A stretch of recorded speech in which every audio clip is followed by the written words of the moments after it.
What is wrong with the majority of people I've come across in life, that many you have come across in life, is the majority of them will never like me or you, because my positive and your positive spirit irritates their personal demons.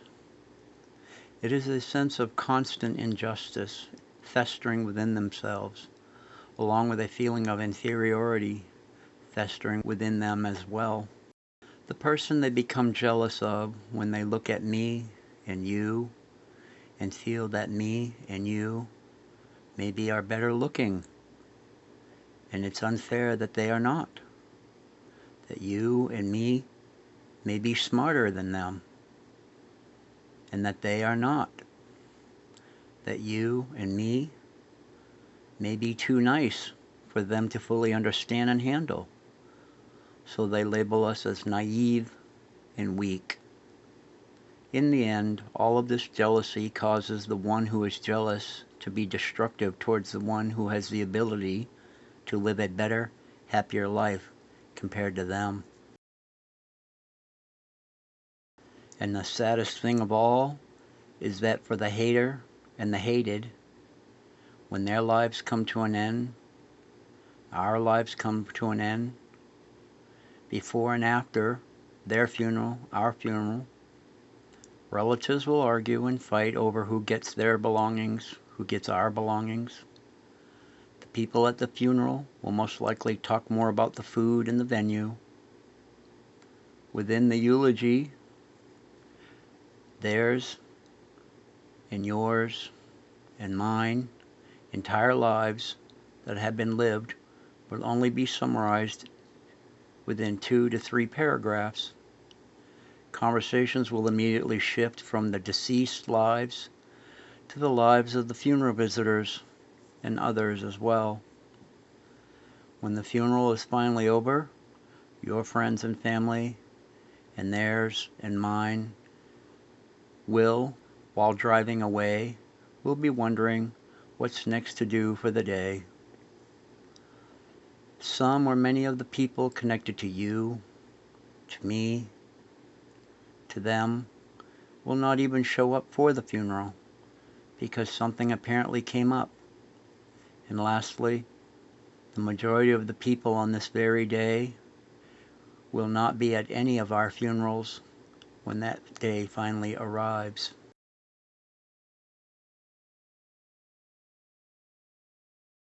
Over the years, when it comes to myself, not by choice unfortunately, in being constantly forced into dealing with such people described, within my younger years, I was being naive.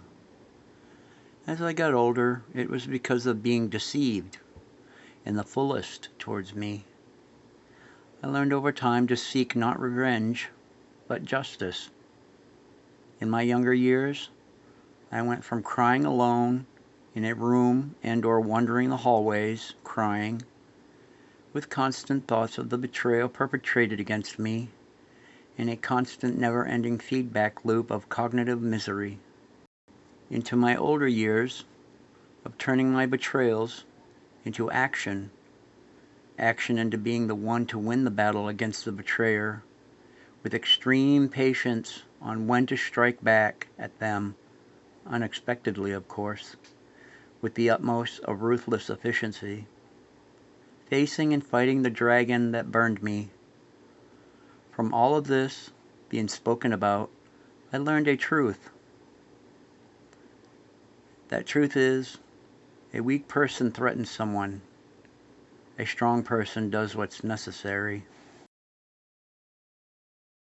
There came a time when I finally realized I had to stop crossing oceans for people who would never even jump over a puddle for me.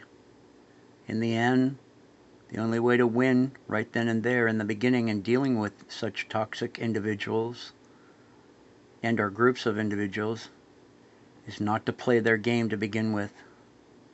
In your life, be careful who you let on your ship, because many will sink it just because they cannot be the captain. Also, your trust and hope are limited resources. Do not waste them on the undeserving. I also learned another two absolute truths as well. In life, when it comes to all the bad things and situations that have ever happened to me in my life, first, when partially or all is lost, you will be left with only, and I mean only, with responsibility. Second, you either quit or keep going. They both are going to hurt, so choose wisely. So from that, go laugh in places you've cried. Go win in places you've lost. It's all about rewriting your story. Learn to enjoy the littlest of things in your life, because there will come a time when you look back, and they will be the biggest of things. What should one do to try and get by even just a little bit with their life, living in such a miserable, pathetic world that it is now these days? Well, speak less but with confidence. Hold eye contact with others a little longer. Walk with a good posture, never slouch. Never over-explain yourself. It makes you look weak. Keep a mystery about yourself. Don't share everything. Also, people will stare at you because of these things you do that is positive and with strength and honor. But that's completely fine. Children will naturally like you and feel safe around you because you are safe to be around and are not a pedo. Animals will like you and feel safe around you as well because you are safe to be around and not into animal cruelty. Unexpectedly, strangers will approach you and will start telling you their life stories. A room's energy will shift and be quickly filled with your positivity and strength and honor when you walk into it. You will irritate toxic people by being authentic. Out of the blue, people will be jealous of you, and you won't even care to know why. To deal or not to deal with people? That is the question.